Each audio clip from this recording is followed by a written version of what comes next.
Environnement à présent dans cette édition du 7-8 du 28 mars. Les journées de l'énergie, elles débutent dès demain. Y participent jusqu'à dimanche RTE, Réseau Transport Électricité. 3 sites ouverts en Ile-de-France, dans les Yvelines, à Saint-Denis et à La Défense. Bonsoir Delphine Porfirio.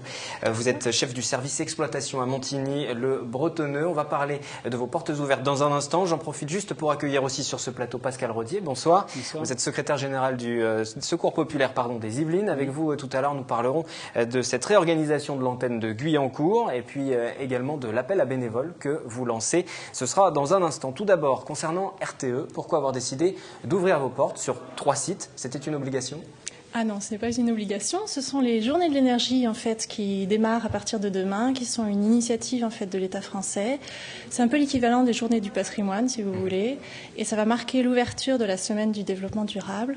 Donc tous les acteurs de l'énergie en fait sont invités donc pour les 3 prochains jours à ouvrir leurs portes, à faire porte ouverte pour découvrir le monde des acteurs de l'énergie. Même si on ne vous a pas demandé d'ouvrir vos portes, donc que c'est volontaire, vous y gagnez quoi au final? Eh bien tout simplement donc, de faire prendre conscience aux citoyens du débat sur la transition énergétique. C'est vraiment le lancement, l'occasion de prendre vraiment conscience en fait de ce débat sur la transition énergétique. La mission de RTE, c'est le bon fonctionnement de l'ensemble du système électrique. Je regarde mes notes pour ne pas me tromper, en veillant à l'équilibre entre l'offre et la demande. Dans quelle mesure ça intervient sur cette question de transition énergétique? Alors RTE, d'abord, qu'est-ce que c'est? C'est le réseau de transport d'électricité. Vous l'avez dit, effectivement, donc c'est le réseau qui transporte l'électricité. Ce sont 100 000 km de lignes donc, sur le territoire français. Et notre mission, c'est de pouvoir acheminer l'électricité donc, qui est produite par les centres de production en France. Ensuite, donc, faire circuler cette électricité pour pouvoir alimenter d'une part donc, les grandes industries, la RATP, la SNCF et également les agglomérations. Et là, après, ce sont nos confrères de RDF qui prennent le relais et qui vont ensuite distribuer l'électricité donc, jusqu'aux particuliers. Donc, demain, nous sommes déjà aujourd'hui en fait dans cette transition énergétique. On nous demande à chaque citoyen en fait d'imaginer ce que sera le visage énergétique de demain. Donc en clair, où seront situés les nouveaux centres de production? Quel type de centres de production en fait seront créés en France? Avec un grand développement des énergies renouvelables, donc des éoliennes, des centrales photovoltaïques.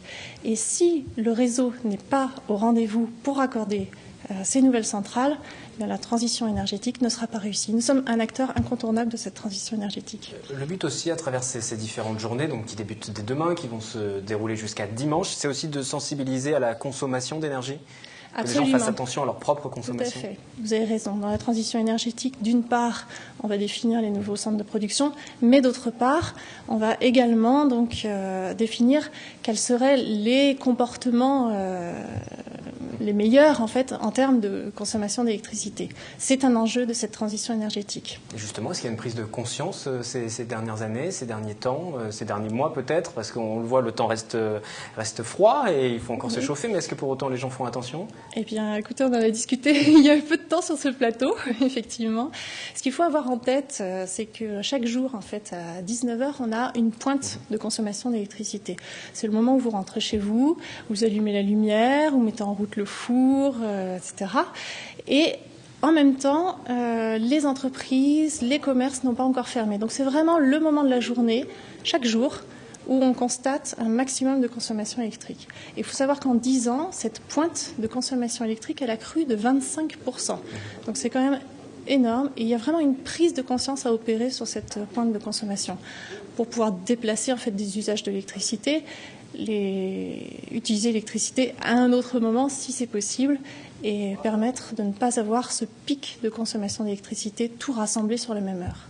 D'où l'importance de ces journées de l'énergie pour sensibiliser et parler également de cette transition énergétique. On va parler des différents sites qui sont ouverts. Il y en a 3 en Ile-de-France. Juste une parenthèse, le site de Montigny, puisque vous en êtes l'une des responsables, ne sera pas ouvert au public. Alors, il ne sera pas ouvert au public, effectivement. Donc, c'est un site qu'on a pu voir en images il y a quelques temps aussi sur TV Fil 78. Pourquoi ce site n'est pas ouvert au public? Alors, c'est un site qui est particulièrement stratégique, où on a besoin de calme et de sérénité pour faire face à tous les incidents qui pourraient survenir. Je rappelle donc que c'est un site, en fait, c'est vraiment la tour de contrôle du réseau d'électricité sur Paris, la région parisienne et la Normandie. Ce qui explique qu'il n'est pas ouvert au public. Qu'un visiteur par inadvertance appuie sur l'un ou l'autre des boutons, ça serait un petit peu compliqué pour les autres habitants. Le site yvelinois qui sera ouvert en revanche, c'est celui de Méret. Ceux qui vont se rendre là-bas vont découvrir quoi ? Alors en fait, on leur propose 2 temps forts dans cette visite. Un premier temps fort pour bien expliquer les enjeux de la transition énergétique et un deuxième temps fort pour visiter le poste électrique. Donc, ce qui est l'occasion de visualiser à quoi ressemble finalement un poste électrique. C'est un site important également ? C'est un site important puisqu'il concourt en fait à l'alimentation de la région parisienne. Et c'est également un site qui est intéressant à visiter, qui est très récent. D'abord, donc, je vais vous donner l'adresse. C'est à Méret, sur la départementale 912. Mais si je vous donne l'adresse, c'est parce qu'il n'est pas facile à voir, parce qu'en fait, on l'a intégré dans le paysage. D'accord. Donc, on a travaillé particulièrement donc avec le Conseil régional d'Île-de-France, avec Yvelines Environnement et avec d'autres partenaires à intégrer ce poste dans l'environnement. Donc pour ne pas vous perdre, allez sur le site internet de RTE pour bien repérer l'adresse. Sur Google Maps aussi, ça vous aidera forcément. Qui répondra aux différentes questions des visiteurs, justement, ce sont des professionnels ? Des professionnels de RTE, tout à fait, qui travaillent dans les postes électriques.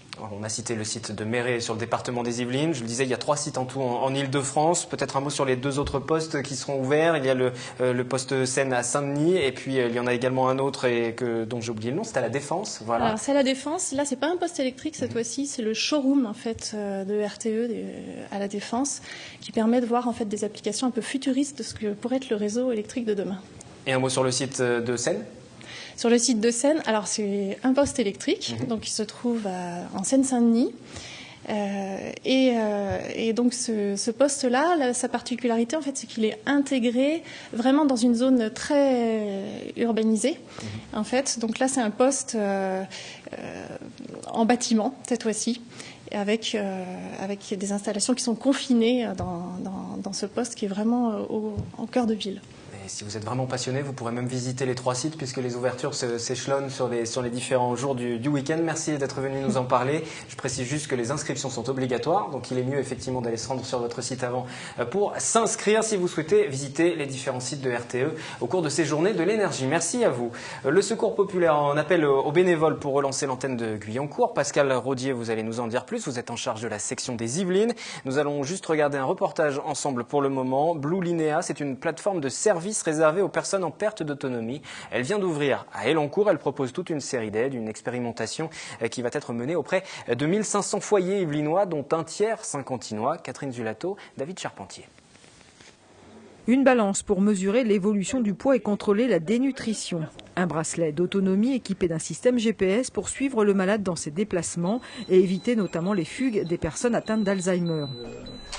La personne s'en va, le système déclenche une alarme locale et sonore, et ensuite on transmet au système des aides-soignants l'information de la fugue au niveau du tableau. Voici quelques-unes des solutions mises en place par l'entreprise Blue Linea, dont la plateforme est implantée à Elancourt.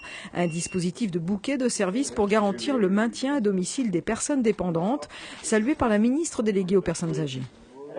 Là, nous avons l'illustration de pistes pour permettre, comme le souhaitent tous les Français, le fait de rester à son domicile en vieillissant. Nous sommes dans le champ du mouvement, de l'innovation, et je dois dire que je suis extrêmement heureuse, en particulier du concours entre l'entreprise et les collectivités territoriales ici, qui ont su se mettre en cohérence et en convergence.